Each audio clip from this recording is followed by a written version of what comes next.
se confirma, gente, que el guerrillero asesino fue condenado por porte ilegal de armas. Hoy sale la evidencia que el guerrillero no solamente es un asesino, es un terrorista, es un delincuente, es un criminal. Hoy revela revista Semana el documento donde prueba que el guerrillero asesino fue condenado por porte ilegal de arma. Era un asesino, un criminal. Escuchen este explosivo audio, cómo era el guerrillero asesino. Exclusivo, Gustavo Petro sí fue condenado por porte ilegal de armas cuando era guerrillero del M-19. Pagó su condena y quedó libre por pena cumplida. Estos documentos son prueba. El presidente Gustavo Petro fue condenado por el juzgado 106 de Instrucción Penal Militar por la violación del decreto 1056 de 1984, emitido al amparo del estado de sitio, que permitía el juzgamiento de civiles por parte de militares. Semana tiene en su poder los documentos hasta ahora desconocidos, con los que se evidencia que el presidente Gustavo Petro fue capturado y condenado cuando era guerrillero del M-19. Se trata de la boleta de captura y acta de detención que se dio el 25 de octubre de 1985 en el barrio Bolívar 83 de Zipaquirá. Además, el folio con el que se le otorga una rebaja de pena y se le da la libertad el 5 de febrero de 1987. Vea el documento. Con este documento se resuelve su libertad de Gustavo Petro, con el argumento es que ésta se da por pena cumplida luego de que con base en la resolución número 018 se le concedió una rebaja de pena. Los documentos confirman que efectivamente el entonces presidente Petro sí fue condenado, aunque el fallo no se conozca o se haya perdido. Es claro que en el folio, en el que se resuelve su libertad, que se da por pena cumplida, luego que, con base en la resolución número 018, se le concedió una rebaja de pena. Vea el documento. Señala este documento que el 18-1986- pasa el sumario al despacho para ilegible, petición de libertad del procesado Gustavo Petro Urrego. Y más adelante, el 04-87- con resolución no. 018, se concede a los procesados Gustavo Petro Urrego, Héctor Alirio Borbón Cárdenas y Luis Alberto López Duque una rebaja de pena y se les concede la libertad por pena cumplida. Al siguiente día se da, según el documento, la esperada libertad para Petro y sus dos compañeros del M-19 beneficiados del cumplimiento de la pena, por la rebaja de pena. 05-86-87. Se libran boletas de libertad nos. 114, 115 y de 116 FIS, se lee en la orden de sacarlo de prisión. Los delitos y la captura. La captura del presidente Gustavo Petro, entonces guerrillero del M-19, se dio, según estos documentos, por la violación del decreto 1056 de 1984, emitido al amparo del estado de sitio, y que permitía el juzgamiento de civiles por parte de militares. Por eso fue condenado por el juzgado 106 de Instrucción Penal Militar. En este caso, Petro habría violado el primer artículo del nombrado decreto 1056, que señalaba que el que sin permiso de autoridad competente fabrique, almacene, distribuya, venda, transporte, suministre, adquiera, repare o porte armas de fuego de defensa personal, municiones o explosivos, incurrirá en arresto de 1 a 2 años y en el decomiso de dichos elementos.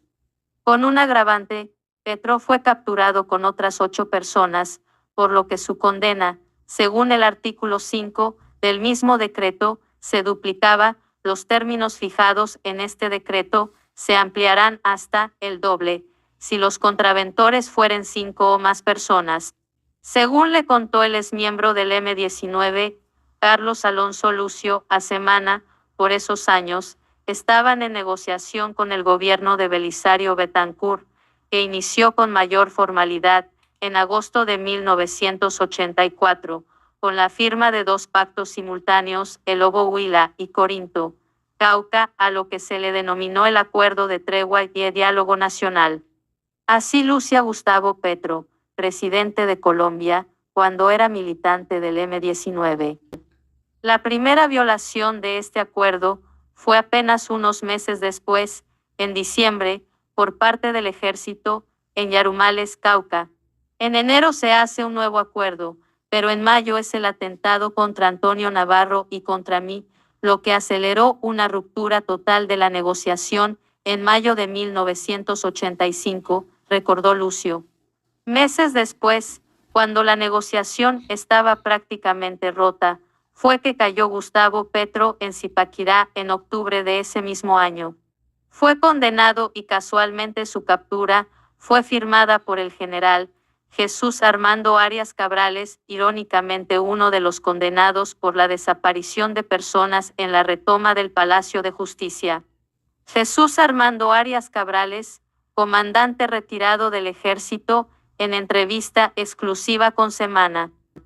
En entrevista con Semana, el general Arias Cabrales calificó como una paradoja que el comandante de la brigada 13 en ese momento, que era yo, con la responsabilidad compartida con la policía en materia de seguridad y orden en Bogotá, hubiera terminado afrontando una condena de esta categoría después de cumplir con la tarea de rescatar a más de 260 personas y poner, por parte de la fuerza pública, 11 fallecidos y más de 30 heridos. Contexto: el general Arias Cabrales habla de los miembros del M-19, claramente eran personas que estaban por fuera de la ley y así lo demostraron en la toma del Palacio de Justicia. El presidente Gustavo Petro también hace referencia a este episodio en su libro Una vida, muchas vidas, en el que se lee: el general de la brigada Xilli se llamaba Jesús Armando Arias Cabrales y fue quien firmó mi arresto. Él tenía, bajo el decreto de estado de sitio, la posibilidad de condenarme cínicamente por una razón que simplemente pronunció: yo era un guerrillero, a sus ojos.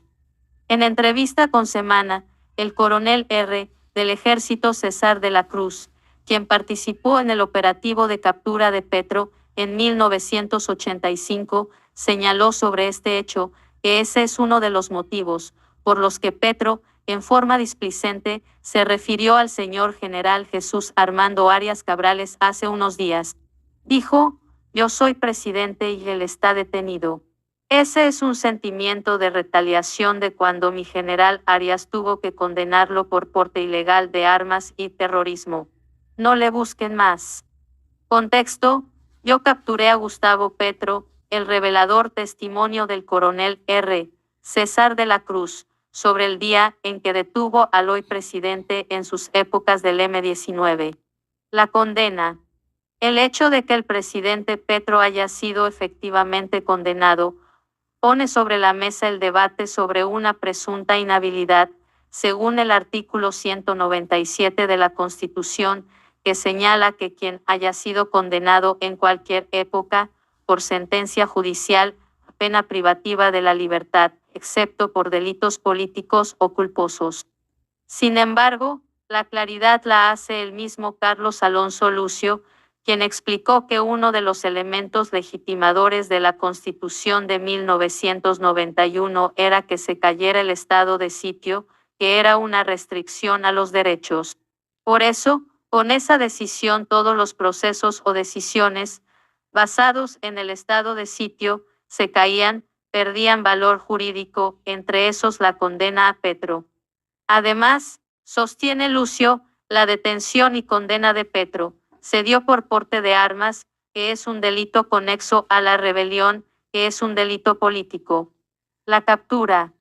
Hace casi 40 años, en medio de un operativo realizado en el municipio de Zipaquirá, Cundinamarca, fue capturado un grupo de hombres de la entonces guerrilla del M-19 que, en medio de las negociaciones de paz con el entonces presidente Belisario Betancur, se habían instalado en el barrio, Bolívar 83, para ese momento una invasión. En esa acción militar, fue capturado Gustavo Petro, hoy presidente de la República. Semana tiene en su poder el documento con el cual fue notificado el cumplimiento de la misión, en medio de la cual fue capturado Petro, junto con otros 8 presuntos miembros del M-19 y abundante material de guerra, entre armas, cartuchos, bombas de fabricación casera y municiones. En el operativo participó el coronel R. del Ejército César de la Cruz, quien habló por primera vez de esta acción y aseguró que la justicia penal militar sí lo condenó. Contexto exclusivo: este es el documento que demuestra que Gustavo Petro fue capturado en Zipaquirá en 1985, cuando era guerrillero del M-19. Fue detenido con otras personas y armas. El informe, fechado el 25 de octubre de 1985 y firmado por el entonces mayor Francisco Ruiz Florián, explica en detalle cómo se llevó a cabo el operativo, los resultados, cómo se escondían los entonces guerrilleros entre los pobladores y la forma como encaletaban sus armas y a la publicidad alusiva al M-19. Según el informe, el hoy presidente Petro fue capturado en la casa de una señora llamada Ana Sofía Murcia, sobre el mediodía, donde había un túnel en el cual estaba escondido Petro y 2 hombres más llamados Luis Alberto López y Héctor Alirio Borzón.